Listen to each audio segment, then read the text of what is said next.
Hey everybody, it's Carrie, the Brain Diva, aka the Brain Diva. Apparently that's what everybody's been calling me lately.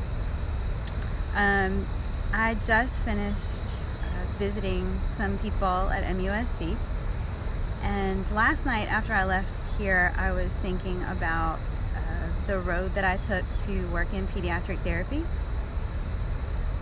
And I didn't always work in pediatric therapy, and today I'm seeing all of these graduation pictures pop up, so I felt like this Facebook Live was kind of appropriate for today. When I first graduated, or when I was in college, I had the opportunity to do a clinical rotation in pediatric therapy, and I had a character in my life at the time that didn't think that would be a good idea. So, because I had to go away for 4 weeks, and it would have been a great opportunity, but I turned it down because, I had somebody kind of influencing me, letting me know that may not have been the best thing for me at the time or whatever. So, when I was in college, I let that opportunity to work with kids slip by.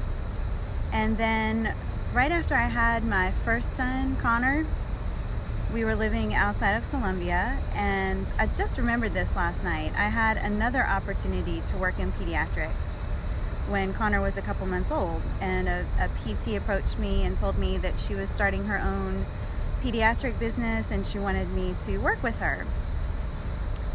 So I thought about it, talked to people about it, and people in my life at that time said, that is not a good idea for you. You will get so attached. Too attached, you'll become too emotionally involved, or it'll be too hard on you emotionally. So I turned it down. I totally forgot about that opportunity because, that physical therapist did come back a couple more times and ask me if I was sure that I didn't want to at least try.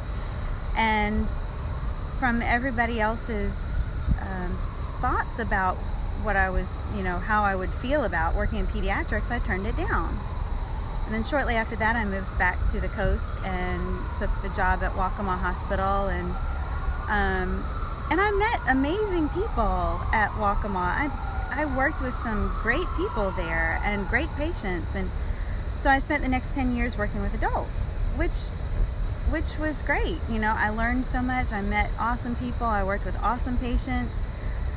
But, life will make you uncomfortable until you start following what you're really supposed to do. So when when I did my contract work, I ended up doing a pediatric contract at the School for the Deaf and the Blind, and I absolutely loved it. And then we moved to Georgia, and I took the job in Aiken, and I've worked in pediatrics ever since. And do I get attached? Yeah. And that's my little side note for pediatric therapists. If you're not a little bit attached to the kiddos that you work with, you may want to rethink, your line of work. Not everybody does well in pediatrics.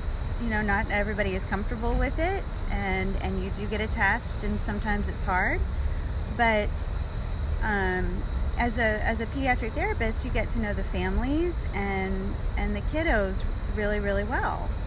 And it has been hard, the years that tough things have happened. But I got a video the other night from a mom, from a little girl that I worked with years ago, and it was amazing.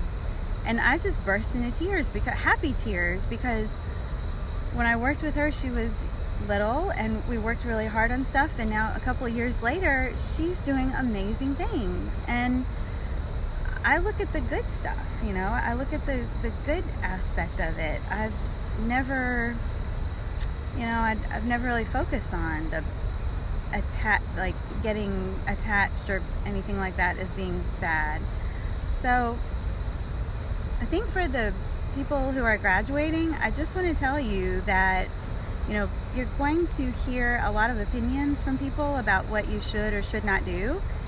And you can take those opinions in. I'm getting a lot of advice from people for other things right now, and a lot of them are from they have experience in these things, and I need that experience. I need that knowledge.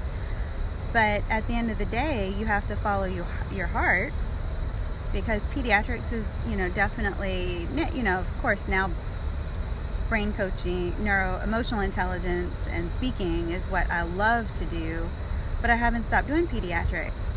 I only work in it like 2 days a week, but I still do it for a reason, because, I love it. So it's a small part of my life now, but it's actually not a small part. Like I worked with all those pediatric patients for years, and I learned what their brains did and how their brains developed and changed and shifted. So I learned a ton from those pediatric patients, and I still do. I'm still learning from them. So even though my career has changed and now I speak and coach and consult for emotional intelligence, I followed my heart in pediatrics, and that led me to some really great things. So I just want to tell everybody that, let me get this little visitor out of my hair. There you go. It's beautiful outside, but I'm definitely in the shade. So you want to consider everybody's advice. That's fine. But at the end of the day, you have to follow your heart, but you definitely want to take your brain with you, because you have to make smart decisions. You have to make rational decisions about your career and how you're going to provide for yourself and your family. So I love that saying. I saw that saying on Instagram, and that's my advice that I want to tell all the grads. At the end of the day, follow your heart, but take your brain with you. So everybody have a great weekend.